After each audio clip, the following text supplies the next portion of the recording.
என்ன தேவைப்படுகிற இன்று இயேசு வாழ்ற ஜப வீட்டில் வருகிற தீர்க்க தரிசன சத்தத்தை கேட்கும்படிக்கு வந்திருப்பீங்கன்னு நினைக்கிறேன். பயப்படாதீங்க என்று சொன்ன வார்த்தையின்படி இயேசு கிறிஸ்து வந்தோம், நீங்கள் பயப்படாதீர்கள் என்று சொல்லி ஆற்றுவதையும் ஆமேன் நெருங்கோடு பேசுவதையும் நாம் கேட்க முடியும். அந்த பிரகாரம் வீட்டில் வருகிற தீர்க்க தரிசன சத்தத்தை கேட்டு யாரும் பயப்பட வேண்டாம் என்று நான் உங்களுக்கு சொல்லுகிறேன். சத்தம் துணிக்கிற போது வித்தியாசமான சத்தத்தை நீங்கள் கேட்கப் போகிறீர்கள் என்பதை நீங்கள் புரிந்து கொள்ள வேண்டும். வசனம் என்ன சொல்லுகிறது? ஒரு மனுஷன் தன் இதயத்தில் கர்த்தருடைய வசனத்தை காத்துக்கொள்ள வேண்டும் என்று கருத்த நாளில் நாம் பார்த்தோம். லூக்கா 8ஆம் அதிகாரம் 15ஆம் வசனத்தில் பார்த்தோம். நல்ல இடத்தில் விதைக்கப்பட்டவர்கள் வசனத்தை கேட்டு அதை உண்மை நன்மையுமான இதயத்திலே காத்து பொறுமையுடனே ஆமேன் ஆமேன் பலன் கொடுக்கிறவர்களாயிருக்கிறார்கள் என்று வேதத்தில் சொல்லப்பட்டிருக்கிறது. பொறுமையோடு காத்து பிறருக்கு பலன் கொடுக்கிறவர்களாயிருக்கிறார்கள். அவர்கள் யார்? நல்ல இடத்தில் விதைக்கப்பட்டவர்கள். விதைக்கிறவன் ஒருவன் விதைக்க புறப்பட்டான். அவன் விதைத்த விதைகள் சில எங்க விழுந்துருச்சு, வடிவர்கள் விழுந்துருச்சு. அது என்ன ஆயிற்று? விளைத்த போது அது எல்லா பக்கத்தில் கிளிகளும் சேர்ந்து அமுக்கி குறிக்கப்பட்டு போயிட்டு. அதே போல சில விதைகள் ஆமீன் வழியில் விதைக்கப்பட்டது. வழியில் விதைக்கப்பட்ட விதை ஆனது என்ன போச்சு? பறவைகள் பற்றி கொண்டு போய்விட்டது. சில பாறையின் மேல் விழுந்தது. அது அங்கே தண்ணி இல்லாமல் ஆசீர்வாதம் இல்லாமல் அது என்ன ஆயிற்று? அப்படியே உடந்து போய்விட்டது. ஆனால் சில விதைகள் மட்டும்தான் எங்கே விழுந்துருச்சு? நல்ல நேரத்தில் விழுந்துச்சு. அந்த நல்ல நேரத்தில் விதைக்கப்பட்டவன் தான் வசனத்தை கேட்கிறவனும் அதன்படி காத்து கொள்ளுகிறவன் என்று வேதம் சொல்லு. வசனத்தை காத்து கொள்ளுகிறவன் நல்ல ஆமேன் விதையாயிருக்கிறான். நல்ல இடத்தில் விதைக்கப்பட்டவனாயிருக்கிறான். அதாவது சொல்ல நல்ல இடத்தில் விதைக்கப்பட்டவன், வசனத்தை கேட்டதை காத்து கொள்ளுகிறவன். ஆமேன். ஒரு வசனத்தை கேட்டா அந்த வசனத்தை நம்ம என்ன செய்யணும்? காத்து கொள்ளணும். ஆமேன். நான் உங்களுக்கு சொல்லுவேன், அவன் ஒரு வருஷம் படிக்கிறது முக்கியம் கிடையாது. வசனத்தை படிச்சு காத்து கொள்ளணும்.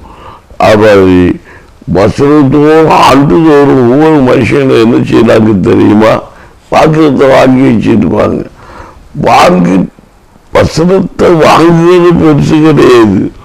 இந்த பைபிளில் சொல்லப்பட்ட எல்லா வாக்குறுதியும் நமக்குள்ளதுதான்.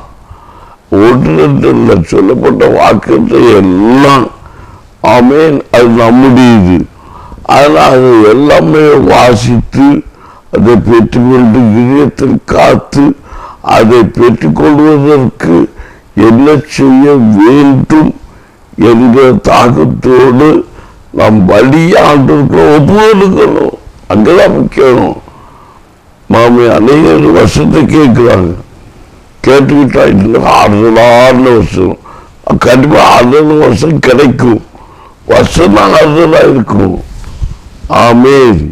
அல்லது சத்தமா சொல்ல மாட்டேங்கிறீங்களே, வருஷம் தான் 6 இருக்கும். ஏன்னா பைபிள் வருஷமே சொல்லு. ஆமேன். அல்லேலூயா. வசனம் உங்களுக்கு சொல்லி கொடுக்குது.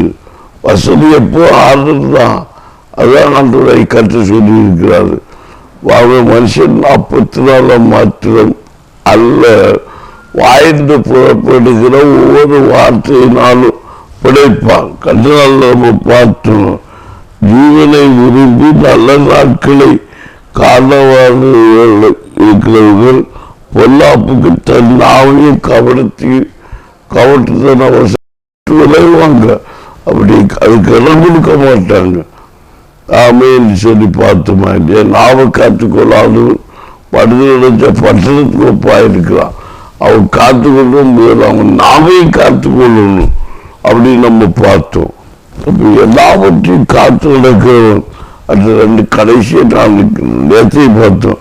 தீமத்தை 4ஆம் அதிகாரம் 7 நல்ல போராட்டத்தை போராடினேன், ஓட்டத்தை முடித்தேன், விசுவாசத்தை காத்துக்கொண்டேன். பார்த்தீங்கன்னா விசுவாசத்தை காத்துக்கொள்வாங்க, விசுவாசத்தை காத்துக்கொள்ளணும். அவன் போராடியாச்சு, ஓட்டத்தை முடிச்சாச்சு, காத்துக்கோ. அப்போ நம்ம காத்துக்கொள்றோம்னா என்கிற வசனத்தை நாம் இதயத்தை பொக்கிஷமாய் காத்துக்கொள்ளணும். அப்படின்னு தேவ பிள்ளைகளே, நம்ம தொண்டைக்குள்ள நான் பிடிச்சிட்டு இருக்கிறது எல்லாம் எதையே நான் காத்துக்கொள்றதுனால வந்த கிரி. யாமேன் உண்மை சொல்ல போனா அதுதான் எல்லாம் அடக்கி கொண்டது. அம்மை சத்தம் போடாதபடிக்கு எல்லா உதவியும் நம்ம அடக்கினாங்க. சத்தம் போடக்கூடாது, ஜெபிக்க கூடாது, எல்லாம் எனக்கு சொல்லப்பட்ட காரியம். அவை தேவ பிள்ளைகள் கூட அதையே சொல்லி இருக்கிறாங்க. அவை சத்தம் போடாதீங்க. நீங்க சத்தம் போடுறீங்க, ரொம்ப ஓவரா சத்தம் போடுறீங்க. சத்தம் போடாம சத்தமே அடங்கி போய்விட்டது. எனக்கு கேட்க தேவ பிள்ளைகளை அதனால காத்து கொண்ட நிமித்தமாக சில இடுக்கண்கள் வரும். வந்தாலும் நாம் என்ன செய்யணும்? ஆமேன். பொல்லாப்புக்கு நீங்க நன்மை சமாதானத்தை தேடி அதை தேடி ஓடக்கடவோம். அறியாம் அதான் பாருங்க. யூதா 20:21 நீங்களோ பிரியமானவர்களை உங்கள் மகா பரிசுத்தமான விசுவாசத்தின் மேல் உங்களை உறுதிப்படுத்திக் கொண்டு பரிசுத்த ஆவிக்குள் ஜெபம் பண்ணி தேவனுடைய அன்பிலே உங்களை காத்துக்கொண்டு நித்திய ஜீவனத்துக்கேவாக தம்முடைய கர்த்தராகிய இயேசு கிறிஸ்துவுடைய இரக்கத்தை பெற காத்திருங்கள். அல்லேலூயா. பார்த்தீங்களா? இயேசு கிறிஸ்துவுடைய இரக்கத்தை பெறணும்னா கூட ஒரு மனுஷன் என்ன செய்யணும்? காத்திருக்கணும். ஒன்னு யாருக்கும் இயேசு கிறிஸ்துவுடைய இரக்கம் கிடைக்காது. விசுவாசத்தை காத்து கொண்டு இருக்கிறவன் என்னுடைய வாழ்க்கையில் ஊழியத்தை குறித்து சொல்லணும், எல்லாம் குறித்து சொல்லலாம். நான் யாரையும் பிறரை குறித்து நான் சொல்லி போகிறது கிடையாது. ஏன்னா ஊழியத்துக்கு இருந்த காரியங்கள், ஊழியத்தில் இருந்த கிரியைகள் எல்லாம் நான் சொல்லி தான் நான் போவேன். அன்னைக்கு சொல்லுவாங்க, அங்கே அந்த அப்படி நடந்துச்சு, இந்த ஒரு தப்பு நடந்துச்சு, அங்கே ஒரு பாஸ்டருக்கு அப்படி நடந்துச்சு, இங்கே ஒரு பாஸ்டருக்கு அப்படி நடந்துச்சு. அப்படி நான் சொன்னால் என்னையே சொல்லிக்கொள்ளலாம், என்னுடைய ஊடத்தில் இருந்த சம்பவங்களே சொல்லிக்கொள்ளலாம், என் குடும்பத்தில் இருந்த காரியங்கள், சபையில் நடந்த விசுவாசத்தினுடைய வார்த்தைகள் இதெல்லாம் குறித்து நான் சொல்லிக்கொண்டே இருக்கலாம். ஆமேன். தேவனுடைய அன்புன ஒரு மனுஷன், ஆமேன், தேவனுடைய அன்பில அவன் காத்துக்கொள்வதாக இருக்கணும். ஆமேன். விசுவாசத்தை ஒரு மனுஷன் காத்துக்கொள்வதாக இருக்கணும். தன் வசனத்தை இதயத்தில் காத்துக்கொள்வதாக இருக்கிறேன் சொல்வதற்கு நான் ஆதாரம். ஆமேன். என்னுடைய வாழ்க்கையில் அநேக காரியங்களை, ரகசியங்களை காத்துக்கொண்டு நான் இடுக்கிறேன், தள்ளப்பட்டிருக்கிறேன். ஆனாலும் கர்த்தருடைய நியாய தீர்ப்புக்கு நான் தப்பி இருக்கிறேன். அது நிமித்தமாக ஆமேன். நான் பிறரை குற்றப்படுத்த விரும்பாதவனாக நான் என் நாவை காத்துக்கொண்ட நிமித்தமாக இன்றைக்கு நான் விற்கப்பட்டு போகாதபடிக்கு கர்த்தரின் பட்சமாய் இருந்து நான் எத்தனை தவறு செய்தால் என்னை கர்த்தர் காத்துக்கொள்ளுகிறார். ஆமேன். அல்லேலூயா, அல்லேலூயா. நாம் எத்தனை குற்றம் செய்தாலும் நாம் நமக்கு எத்தனை முறை குற்றம் செய்தாலும் அதை நாம் மன்னிக்கிறபடியினால் நாம் எத்தனை முறை குற்றம் செய்தாலும் அவர்கள் நம்மை கர்த்தர் மன்னிக்கிறார். இந்த வருஷத்து ரகசியங்கள் மாறுபாடு நீங்க பார்க்கும்போது நீங்க நெற்றி போவீங்க. நம்ம எத்தனை பேர் நமக்கு விதமாய் பேசி அவதூறு பண்ணினாலும் எல்லாவற்றையும் நாம் ஏற்றுக்கொண்டு நாம் நல்லவர்கள் உண்மையானவர்கள் குற்றவாளி என்று தீர்க்கக்கூடாதபடிக்கு பிறரை குற்றப்படுத்தாதிருப்பீராக.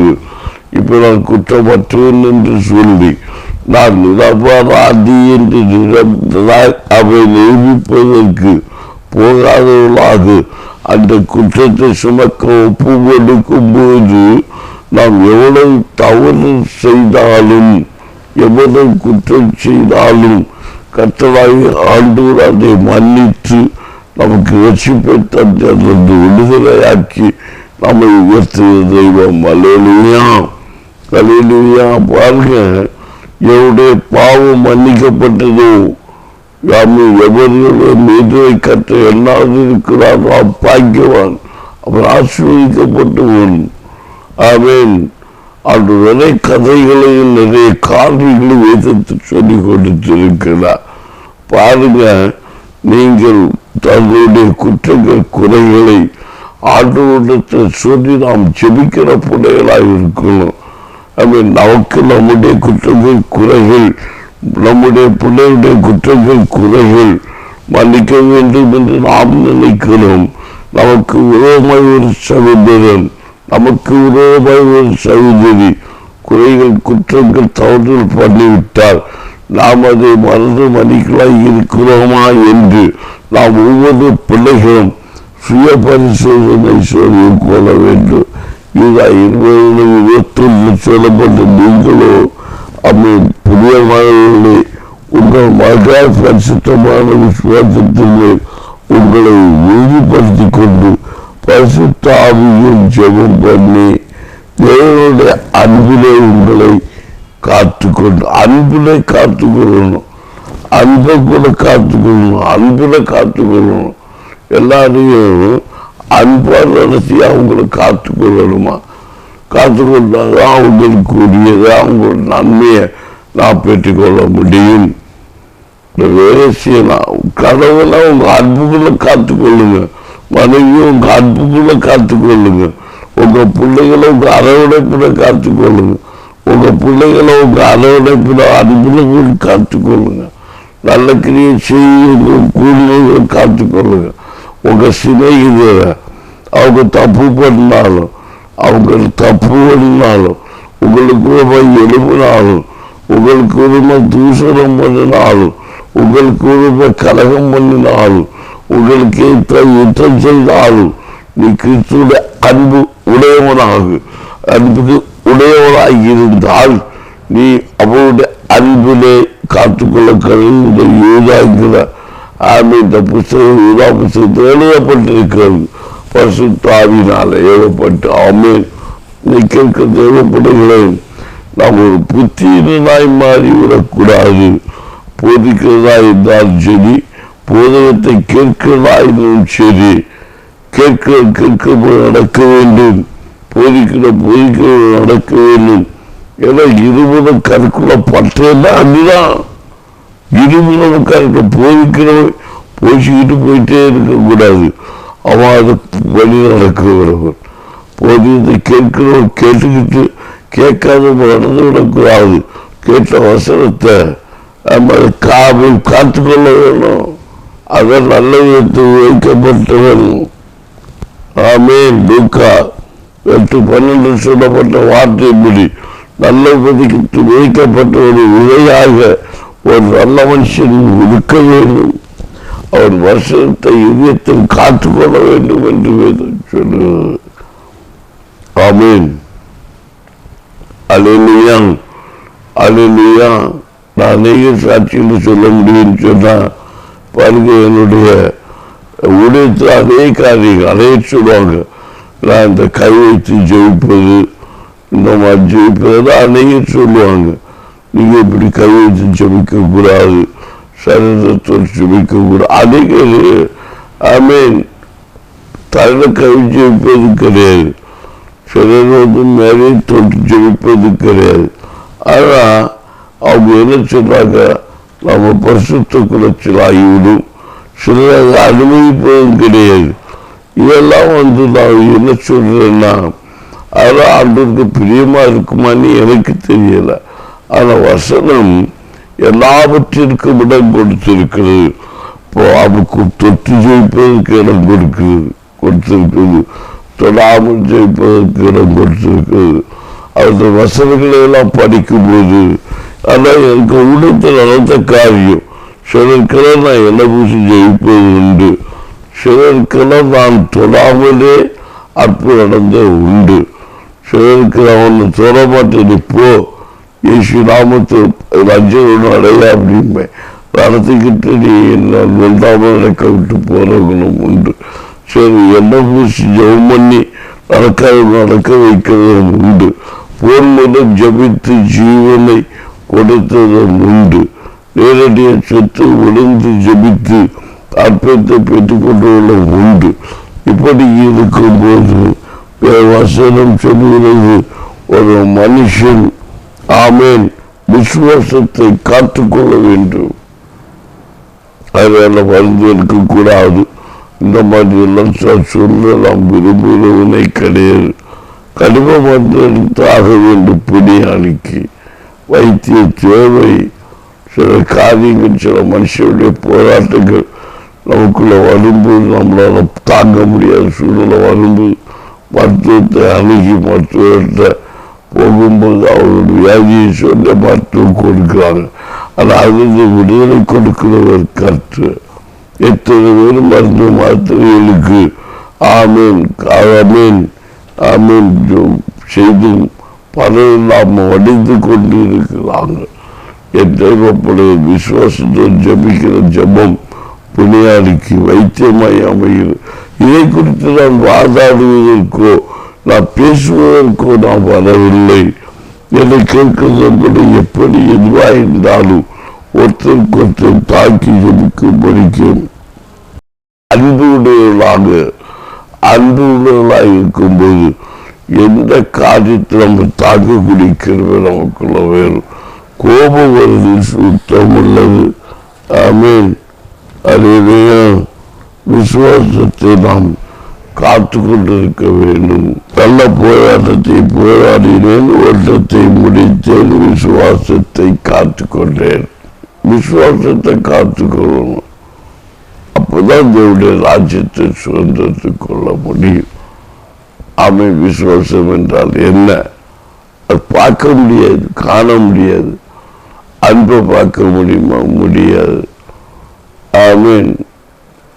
அதாவது தேசத்து நிமித்தம் நாம் கண்டுகொள்ள முடியும். காற்றை பார்க்க முடியுமா? ஆனால் காற்று அசைவை கொண்டு காற்று வீசுகிறது என்பதை கண்டுகொள்ள முடியும். காற்றை பார்க்க முடிந்தால் அன்பையும் பார்க்கலாம். தேசத்து அசைவுகளை வைத்து கண்டுபிடித்துக்கலாம். பிள்ளைகள் இசைவுகளை வைத்து அசைவுகளை வைத்து நாம் காற்றையும் அன்பையும் கண்டுகொள்ள முடியும். என்னை கேட்கிற பிள்ளைகளே வசனம் நமக்கு தெளிவுபடுத்துகிறது. நீங்கள பிரியமானவர்களை உங்கள் மகா பரிசுத்தமான விசுவாசத்தின் மேல் உங்களை உறுதிப்படுத்திக் கொண்டு பரிசுத்த ஆவிக்குள் ஜெபம் பண்ணி, பரிசுத்த ஆவிக்குள் நம்ம ஜெபம் பண்ணலாம் இருக்கணும். பரிசுத்த ஆவின்னா என்ன? ஆவி என்றால் என்ன? அதே சொல்லுவாங்க. ஆவின்னா என்னன்னு தெரியாம இருக்கிறாங்க. உன்னுடைய எண்ண சிந்தனைகள் எல்லாம் பரிசுத்தமாக இருக்க வேண்டும். பிறரை குறித்த முறுமுறுப்பு, எரிச்சலோ, பாரமோ, துக்கமோ உள்ளவர்களாக நாம் இருக்கக்கூடாது. அப்படி இருக்கும்போது நாம் பரிசுத்தாவி அபிஷேகம் பண்ணப்பட்டவர்கள் என்பது நாம் என்பதாய் இருக்க முடியாது என்று வேதம் சொல்கிறது. ஆமென். லூக்கா 2:19 சொன்னபடி உங்கள் பொறுமையினால் உங்கள் ஆத்மாவை காத்து கொள்ளுங்கள். பார்த்தீங்களா, பொறுமையினால நம்ம ஆத்மா கொள்ளுதலாக இருக்கிறது. நீதிமொழி 4:23 சொல்லப்பட்ட எல்லா காவலர்களும் காத்துக்கொள், ஆயிரத்தின் ஜீவன் விட்டு கூடப்படும். அப்போ காற்றுக்கொண்டாதான் அவன் காத்துனா என்னது, தாழ்வு பொறுத்து இருப்பதுதான் காத்து அப்படின்னு சொல்லணும். காத்துக்கொள்ள வேண்டும். 5:18 18 நம்ம எடுத்தா நம் தேவதால் பிறந்தவரும் பாவம் செய்யான் என்று அறிந்திருக்கிறார். தேவதால் பிறந்தவன் தன்னை காக்கிறார், பொல்லாங்கன் அவைகளை தொடான். பொல்லாங்கன் கிரியை கிறிஸ்துக்குள்ள பிறந்து விட்டார், கிறிஸ்துக்குள்ள பார்க்கப்பட்டு விட்டார். பொல்லாங்கனுடைய கிரியை ஒன்று தொடாது. அப்போ பொல்லாங்கனுடைய கிரிகள் என்ன? இதெல்லாம் நம்முடைய வேதத்தில் சொல்லப்பட்ட பொல்லாங்கன் கிரிகள். பொல்லாங்கன் கிரியை மார்க்கப்பட்ட பிரிவினை இப்படிப்பட்ட கிரியைகளை எல்லாம் நாம் விளங்கணும். ஆமேன். என்னை கேட்கிறது அப்படிங்களே, நாம் பொல்லாங்கனை விட்டு பொல்லாங்கனுடைய கிரியைகளை எல்லாம் விட்டு மாறி போகணும். ஆமேன். விசுவாசத்தை காத்துக்கொள்ளணும். அப்போ நம்முடைய வாழ்க்கையில் ஜெயம் பெற முடியும். நம்ம இன்னைக்கு விசுவாசத்தை வடிவில் நிமித்தம்தான் நம்ம வாழ்க்கையில நம்ம தூக்கப்பட்டு. என்னால முடியாது, எல்லாரும் சொல்லுவதே காரியம். என்னால முடியாதுப்பா, முடியுங்கிற ஒரு கற்று எனக்கு வயசு போயிடுச்சுப்பா, நீ எல்லாம் முடியாதுப்பா, முடியாது உனக்கு சொல்ற ஒரு அகராதியே ஆண்டோருக்கு பட்சத்தில் கிடையாது. முடியும், விசுவாசித்தால் முடியும். விசுவாசிகள் ஆக்கிரைக்கு ஆமை தப்புகிறார், விசுவாசிக்கணும் ஆக்கிரைக்கு, விசுவாசியாக ஆக்கிரைக்கு உட்படுகிறான். விசுவாசியாக ஆக்கிரைக்கு உட்பட விசுவாசிக்கிறவன் பதறான். ஒரு ஆக்கிரைத்த விசுவாசத்தை அவன் காத்துக் கொள்கிறான். ஆமேன். அப்ப விசுவாசத்தை காத்துக்கொள்ள வேண்டும். ஆமீன். விசுவாசம் உள்ளவனாகி ஞானஸ்நானம் பெற்று நினைத்து அவன் ரட்சிக்கப்படுகிறான். ரட்சிக்கப்பட்டு விசுவாசிக்கிறவன் விசுவாசியாக அவன் ரட்சிக்கப்படுவதில்லை. அவன் பாவத்துக்கு விடுதலை பெற முடியாது. விசுவாசம் இல்லாமல் பெற்றுக்கொண்டு எல்லாமே சாபத்தில் உண்டாயிருக்கிறது வேதத்தில் சொல்லப்பட்டிருக்க. அப்ப விசுவாசத்தை நாம் நம்முடைய வாழ்க்கையில காத்துக்கொள்ள வேண்டும். எப்படி காத்துக்கொள்ளப்படுவது? நல்ல நேரத்தில் விதைக்கப்பட்ட ஒரு விதையை போல நம்முடைய ஜீவத்தை நாம் காத்துக்கொள்ள வேண்டும். வசனத்தை இதயத்தில் காத்துக்கொள்ள வேண்டும். விதையெல்லாம் வசனம். ஆமீன். வசனத்தை நாம் இதயத்தில் விதைக்கு இடம் கொடுத்து விதைத்து அந்த வசனத்தை நாம் காத்துக்கொள்ளும் போது அது நம்மூலமாக கனி கொடுக்க தொடங்கும், ஒளி கொடுக்க தொடங்கும், பிரயோஜனப்பட தொடங்கும் என்றுதான் இந்த வேதம் நமக்கு தெளிவுபட்டுகிறது. கேட்க தேவைப்படுகிறே. அப்ப விசுவாசம் உறுதிப்பட்டிருக்கவும் நம்மை காத்துக்கொள்ளவும், நம்மை நாவை காத்துக்கொள்ளவும், நம்முடைய எண்ணத்தை காத்துக்கொள்ளவும், சிந்தனத்தை காத்துக்கொள்ளவும், பயப்படாதபடிக்கு கிறிஸ்துவப்பட்ட விசுவாசத்தை உறுதியாயிருந்து மகிமையை பிரகாசிக்கக்கூடிய கிருபையை பெற்ற ஒரு கிருபை பெற்ற பிள்ளையாக, ஒரு புருஷனாக, ஒரு மனைவியாக, ஒரு பிள்ளையாக இருக்கும்போது கர்த்தர் நம்மை ஆசீர்வதிப்பார். என்ன ஜெபிப்போம். அன்பு படகு தோப்பனை உம்மை நோக்கி கூப்பிடுகிறேன். பரிசுத்த ஆவியானவரே, உம்மை சோத்திருக்கிறோம், மகிமைப்படுத்துகிறோம். கர்த்தர் கிருபை தெய்வ பிரசன்னம் எங்கள் பிள்ளைகளை சூழ்ந்து கொண்டு இருக்கும்படிக்கு பெறவால் கையிலாம்பு கோப்பாக மாற்றப்படும்படிக்காக அப்படி எனக்கு செய்ய வேண்டுமாய் ஜெபிக்கிறேன். இயேசு பரிசுத்தத்தை கொண்டு நான் முத்திரை போட்டு வேண்டி அழைக்கிறேன். பரிசுத்த ஆவியானவர் ஆளுகை செய்வீராக. பலவீனப்படுத்துகிற ஆவிகள், வலிமையை உண்டு பண்ணுகிற ஆவிகள், அணுக்களை பொல்லாது அணுக்களை உண்டு பண்ணுகிற இரத்த நாளங்களை கொண்டு வருகிற கணுக்களை ஊடுருவி பாய்கிற அணுக்களை இயேசுவின் நாமத்தினாலே எல்லாவற்றையும் இருக்கிற மகிமையான வல்லமை இறங்கி வரட்டும். ஆண்டவரே, உமக்கு சித்தமானதை ஆமீன் ஆமீன் ஆமீன் ஆமீன். நிலத்தின் கனிகளை ஆசீர்வதிக்கிற தசமமாக காணிக்க ஒழுங்காய் செலுத்துகிற அவர்களுடைய கையில் பிரயாசங்களை அழிக்க வருகிற பூச்சிகளை கூட கண்டிப்பேன் என்று எங்களுக்கு அதை சங்காரம் பண்ணுவேன் என்று எங்களுக்கு வாக்குத்தம் பண்ணி இருக்கிறீர்கள். அதே போல உம்முடைய நாமத்தை மகிமைப்படுத்துகிற எங்கள் ஊரைக்கான பிள்ளைகள் பலவீனப்படுத்துகிற சில பொல்லாத கிருமிகள், பொல்லாத பாக்டீரியாக்கள், பொல்லாத கிருமிகள் எல்லாம் எரிந்து நாசமாகி போய் இரத்த நாளங்களில் இரத்த மண்டலங்களிலே உம்முடைய மகிமை வெளிப்படட்டும். புதிய வல்லமை ஊடுருவி பாயட்டும். இயேசுவின் நாமத்தில் பயத்தை கொண்டு வருகிற பெருப்பட்ட கிரியைகள், இப்படிப்பட்ட ஆவிகள், நோய்களை கொண்டு வருகிற, வலிகளை கொண்டு வருகிற, வேதனைகளை கொண்டு வருகிற பொல்லாத ஆவிகள், பொல்லாத கிரியைகள் இயேசுவின் நாமத்தில் சேர்ந்து போகட்டும். இப்போது விசுவாசத்தோடு ஜெபிக்கிறேன். இயேசுவின் நாமத்தில் கடிந்து கொள்ளுகிறேன். அது பிள்ளையுடைய சர்வங்களை இருக்கக்கூடாது. இயேசுவின் நாமத்தில்